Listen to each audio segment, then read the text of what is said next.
Hello friends, in today's video we are going to be looking at how we can place image or images into our text in Adobe Photoshop. This is Twisted Creative. My name is my name. If it's your first time on this channel, please do me a favor.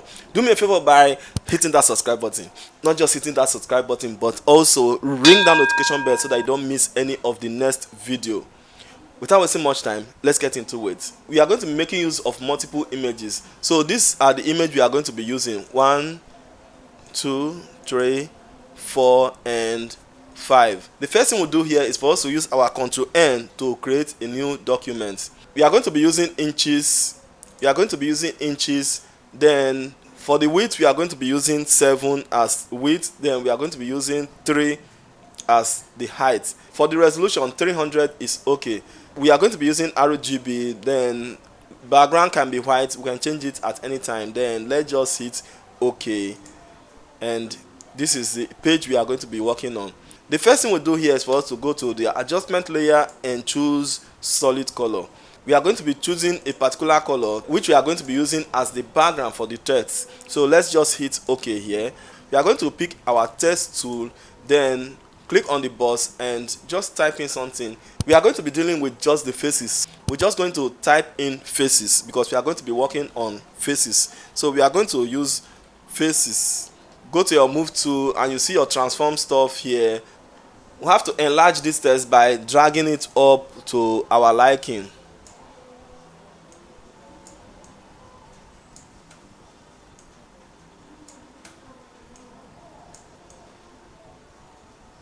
So we have to use this guide, but if you are not seeing this line, it's not that necessary. If you are not seeing these lines, we can just remove these lines. Let's remove these lines.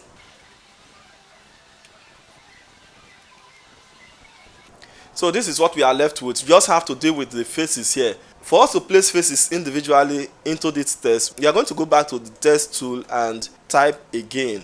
So we have this F. We just have to use our Ctrl J to duplicate it. Now we have double of this. If you don't want to miss the line, you can just use your arrow key to nudge. Just hold it down to move it to the direction you want it to go. So we are moving it forward now. It's going to be on a straight line. But if you don't want it like this, you can also bring in a ruler for guide. And if you take it like this, you can also see the guide. So we are going to leave it here. Then we're going to go to the text tool again and click on this. We are going to be using lowercase for now. Then we'll delete this and use lowercase for A. Then we'll have this. Just have to go to our move tool again to disable the type tool. Then we have to select this A.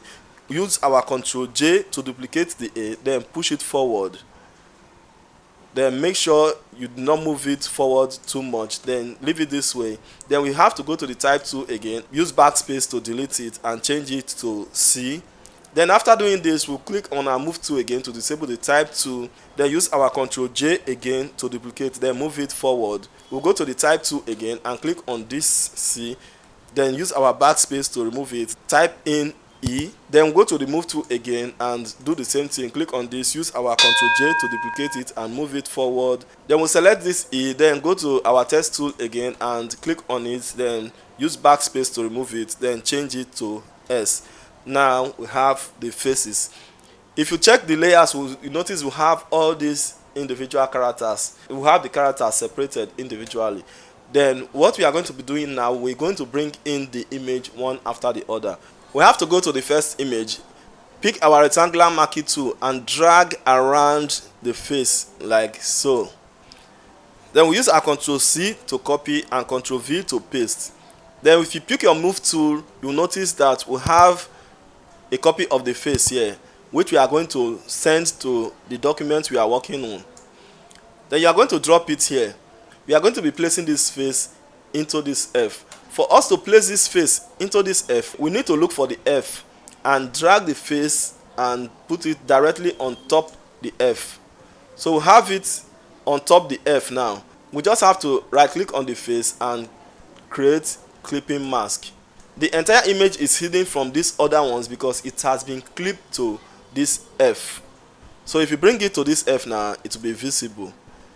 Now we are going to reposition it by we can reduce the stuff and reduce the size of the face.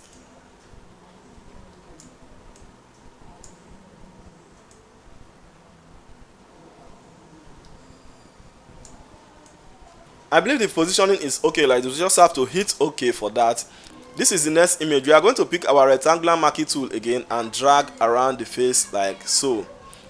You have to create a lot of space so that when you are adjusting it there, you are not going to make mistake or coming back to copy again. We have to use our Ctrl C to copy, then Ctrl V to paste.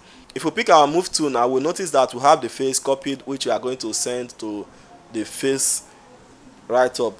So this is the image. We are going to be placing this into this A.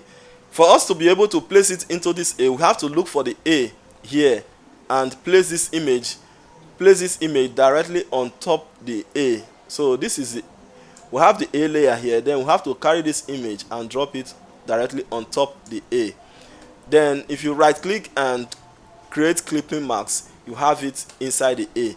So we are going to drag it, reduce it, and reposition in a way that we can notice that is face. So we have it like this. I think this way is going to be pronounced that it's a face there. So we have to hit OK for this now.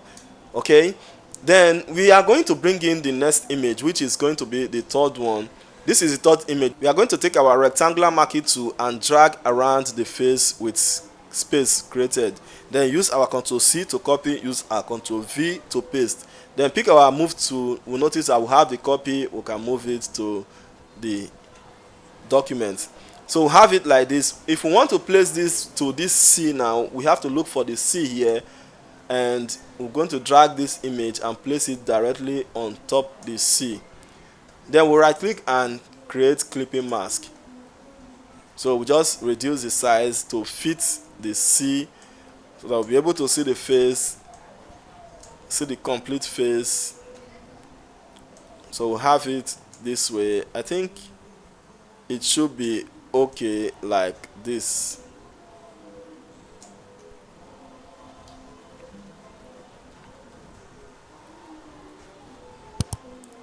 So I believe it's okay like this. Just have to hit OK. Then we'll go for the next one, which is going to be E.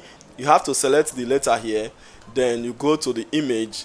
This is image 4. We'll pick our rectangular marquee tool and drag around the face with space. Then use our Ctrl C to copy, use our Ctrl V to paste. Then we'll pick our move tool. We'll notice we have it. Then we'll drag it and drop it here. If you take a look, it's directly on top the E. So you can see that the E was selected. So that is why you see it directly on top the E. We have to hit OK, right click and create clipping marks. Then we have it here. We can reduce it to fit the E here.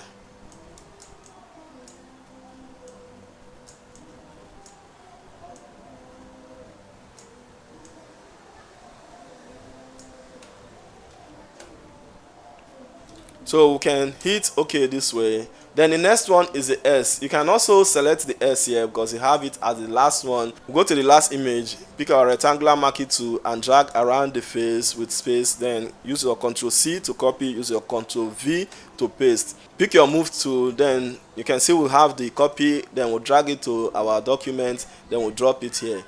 If you take a look at it, it's directly on top the X. So all you have to do is right click and create clipping mask. Then you have it inside the X. Then let's reduce and see how it's going to match the S. I think it's matching it very well like this.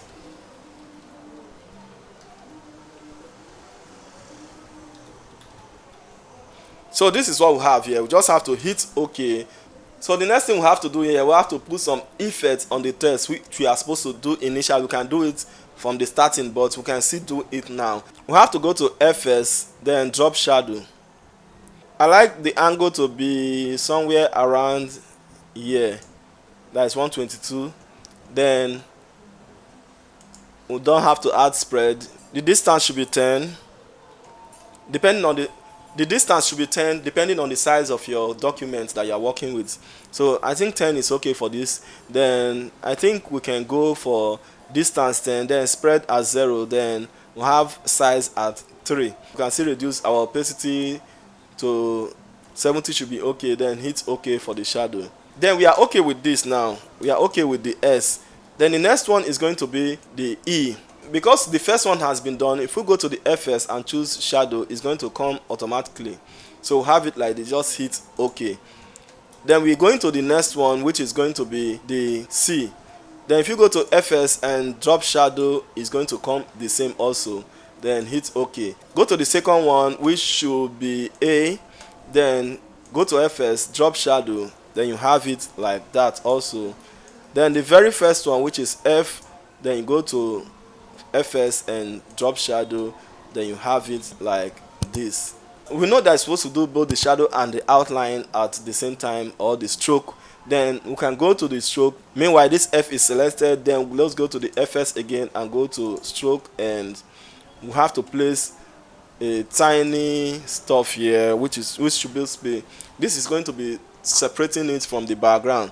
Then we have to do something like, I think 1 or 2 should be enough. I think 1 is enough. Just hit OK for 1. And then if you choose the next one, you are going to FS again and choose stroke, come by 2, then hit 1 and hit OK. Then just go like that. Select the third one, then go to FS, then stroke and change it to 1, then hit OK. Then go to the other one, which is E, go to FS, stroke and change it to 1 and hit OK. Then you go to the very last one, which is X, select the X and go to FS, then stroke, then change the value of size to 1 and hit OK.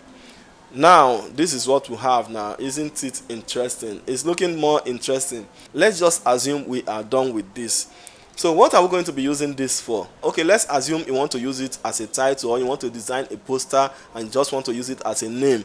What you have to do, you just have to select the first one, hold your shift to select the last one. You use your Ctrl E to merge all of them. If you take a look now, we have it as 1.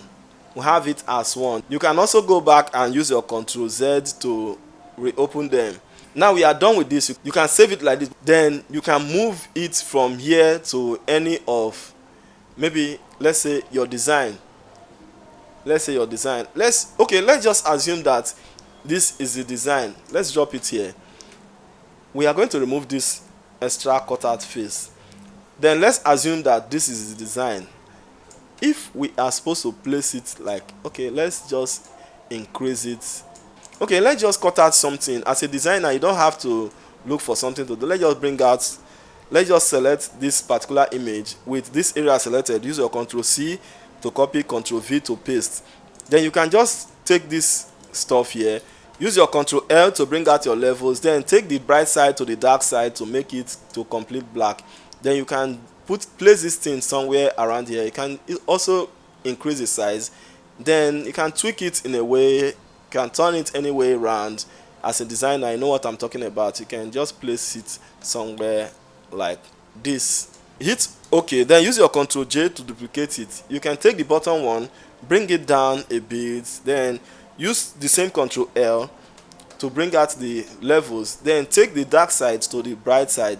Then you have it white. So you have white and black. So you have to place it like this. You can also rotate a bit to place it somewhere, somehow like this, and hit OK. Then you have this. You can select this image now, unlock it, and bring it down a bit. Then with this now, you have a design. Then you can just say, okay, let's just make something simple. We are not here for designing, we are here to place image inside text. So I'm just trying to show you how we can make use of it. This is faces.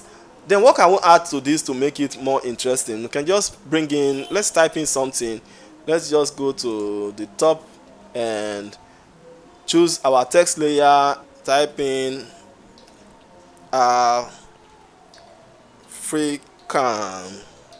African. Okay, so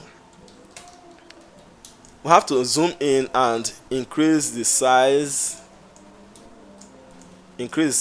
then place this thing somewhere here. We can also bring this, we can place it somewhere here. We can also choose the face and bring the face down, rotate a bit. If you want to make it stylish, you can rotate it a bit and hit OK. Pick your Africa, then you can reposition your African Let's zoom in and move this to where we're going to be able to see it well. Then select your text, make sure the African is selected, then go to your text and look for something good. I think this should be okay. Then have it this way. So this is what we have. In case you are going to be using it for design, this is just something very straight. Let's zoom in and see. You see what we have here. So let's zoom in properly. Look at what we have. Faces of Africa. You see what we have here? Isn't it amazing? I hope it's very simple. I think that is it for today. If you find it interesting, helpful and useful, let us know in the comment, telling us the area it has helped, the area it has not, and the area we need to improve on. Like I said earlier, if you are new on this channel, please do me a favor. Do me a favor by hitting that subscribe button. Not just hitting that subscribe button, but also ring that notification bell so that I don't miss any of the next video. Thanks for watching today's video. Creative Pro, keep on creating. Please stay creative. Continue creating. See you in the next one. Bye for now.